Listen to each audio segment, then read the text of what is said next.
Listen closely. What you are about to hear was never meant to survive ink, archive, or confession. In the spring of 1802, a child was erased within hours of his first breath, not by accident, not by disease, but by design. And the system that made it possible is still with us. Picture a plantation house in Virginia, candlelight trembling against brick walls, the air thick with blood, sweat, and unspoken terror. 3 cries cut through the night, 3 lives announcing themselves to a world that would only permit 2 to exist.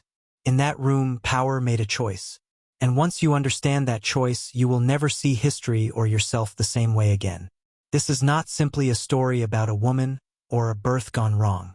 This is about a hierarchy so fragile it could not survive the truth written on a newborn's skin. It is about how institutions train people to erase evidence instead of confronting guilt. And it is about how obedience is weaponized, not with chains alone, but with silence, fear, and moral displacement. In 1802 Virginia, identity was currency. Bloodlines were balance sheets. A man's name was worth more than a human life, and appearances were enforced with religious certainty. The plantation was not merely an economic engine, it was a psychological machine, designed to manufacture legitimacy while consuming anything that threatened it, especially truth. The woman at the center of this story had everything to lose: youth, status, protection, and the illusion of purity that upheld her position in the social order. She also carried a secret that could not survive daylight. When 3 children arrived instead of 1, fate presented her with a mirror she could not shatter, only hide. And so she did what systems train people to do when truth threatens power. She delegated the sin downward. She transferred the moral weight onto someone who had no right to refuse, someone whose humanity had already been legally dissolved. This is how corruption sustains itself, not through monsters, but through ordinary people making necessary decisions under institutional pressure. Understand this clearly: what happened that night was not an anomaly. It was procedure without paperwork. It was policy without signatures. It was the quiet enforcement of a rule everyone understood but no one wrote down. Some lives complicate the narrative, and complications must be removed. As we descend further, you will see how this single decision rippled outward through records altered, testimonies suppressed, and generations trained to forget. You are not here to be entertained. You are here to witness how power edits reality. And once you see the edit, you cannot unsee the hand holding the blade. To understand what happened next, you must understand the machinery surrounding that birth. The plantation was not simply land and labor. It was a closed psychological ecosystem. Everyone inside it knew their position. Everyone knew the cost of stepping outside it. And everyone understood that survival depended on protecting the illusion at the top. In 1802, whiteness was not just identity, it was authority. It was legal insulation. It was the difference between being named in a family Bible or reduced to a tally mark in a ledger. The Fairmont household functioned on this unspoken law. Every enslaved person understood it instinctively. Every white family member benefited from it without question. And when that law was threatened, the response was swift and silent. The darker-skinned child was not a scandal because of who his father might have been. He was a scandal because he was evidence. Evidence collapses systems. Evidence forces accountability. And accountability is the one thing hierarchical power structures cannot tolerate. So the solution was not confrontation. It was erasure. Notice how efficiently it happened. No raised voices. No written orders. Just a look, a whisper, and a promise extracted under impossible pressure. The woman who gave the order never had to dirty her hands. That was the point. Power rarely commits violence directly, it commissions it. The enslaved woman who carried the child away understood exactly what was being asked of her. Not because it was explained, but because the system had trained her to understand implication as command. This is how psychological control works at its most refined level. No threats are needed when the consequences are already known. If the child lived, the mistress's life would collapse. If the child died, the plantation would continue as if nothing had happened. The moral math was simple because the system had already decided whose life carried weight. And this is the part most histories soften or avoid. The decision was not just about race. It was about narrative continuity. The plantation required a clean story, 2 sons, legitimate heirs, no disruption. Anything else risked scrutiny. Scrutiny risked exposure. Exposure risked dismantling an entire lineage built on stolen labor and curated lies. So the night absorbed the truth. Records would later show 2 births, 2 sons. No enameli. No questions. The system closed ranks as it always does and moved forward. But understand, this truth does not vanish. It waits. It embeds itself in whispers, in gaps, in unease passed down through generations who sense something is wrong but cannot name it. And you are listening now because that buried unease has finally found a voice. The woman who carried the child into the darkness did not walk blindly. She moved with the precision of someone who had memorized every shadow. This was not fear-driven chaos. This was calculated motion inside a world she knew intimately, a world that had never belonged to her but had always demanded everything from her. She understood the plantation better than those who claimed ownership of it. She knew where eyes lingered and where they never looked. She knew which buildings were forgotten, which paths were avoided, which corners history itself refused to acknowledge. That knowledge was her only form of power. And in that moment, power and morality collided. The child in her arms was breathing steadily, alive, innocent, unaware of the significance his existence carried. He was not a symbol to her. He was a life, and that distinction mattered more than any order whispered in candlelight. Here is the truth most accounts avoid. Systems of domination rely on forcing the oppressed to become instruments of their own violence. When that fails, when conscience interrupts procedure, the system panics. Because it has no backup plan for humanity. She could have ended it quickly. Many had before her. The plantation would have absorbed the loss without pause. Another infant death. Another line scratched into a ledger. No investigation. No mourning. No disruption. But something stopped her. Not mercy alone. Not defiance alone. It was recognition. Recognition that this child represented the lie beneath the entire structure.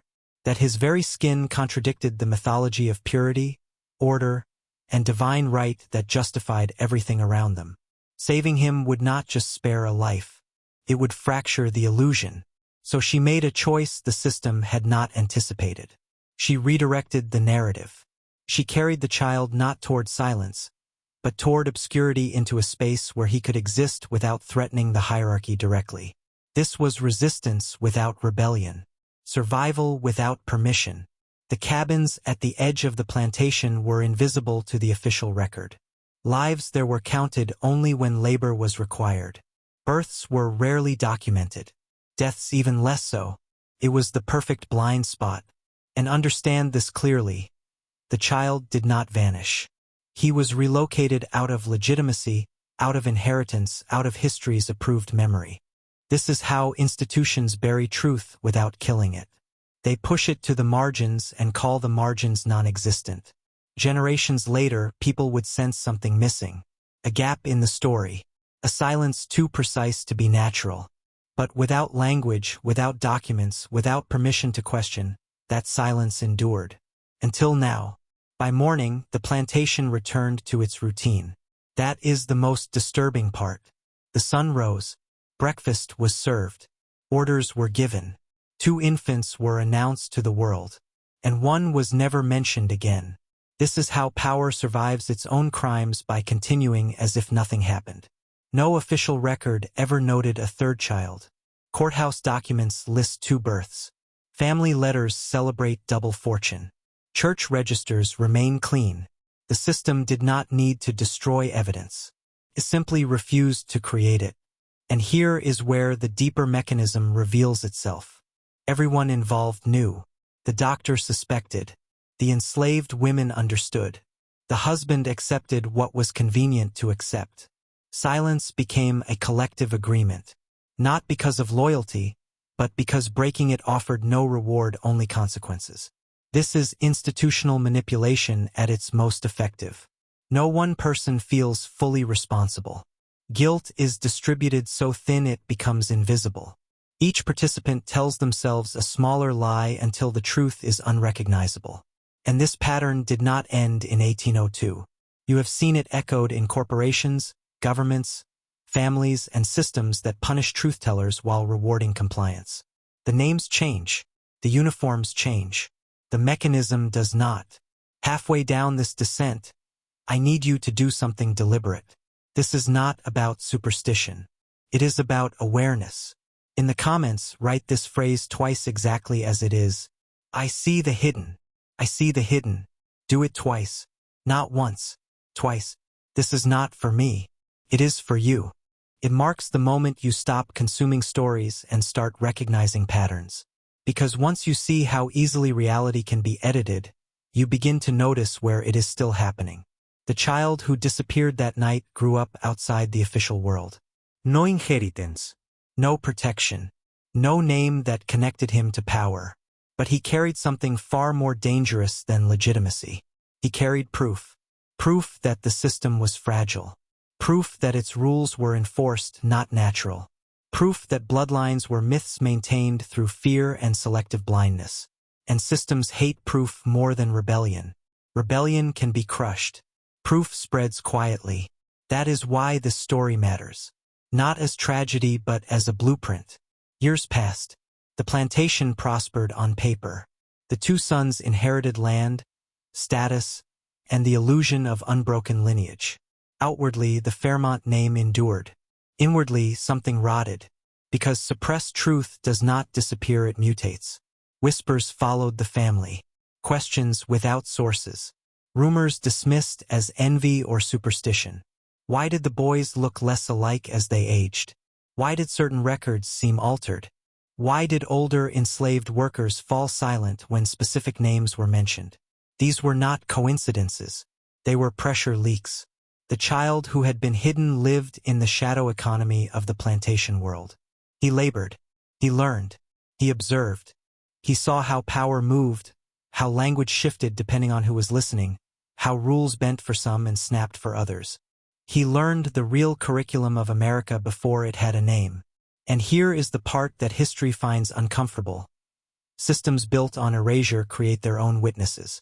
People who understand the architecture from the inside because they were never meant to exist within it. The institution believed it had solved a problem. In reality, it had created a living contradiction. This is how corruption seeds its own undoing. Not through dramatic collapse, but through accumulated awareness. One person at a time realizing the story does not add up. One generation sensing that something vital has been removed.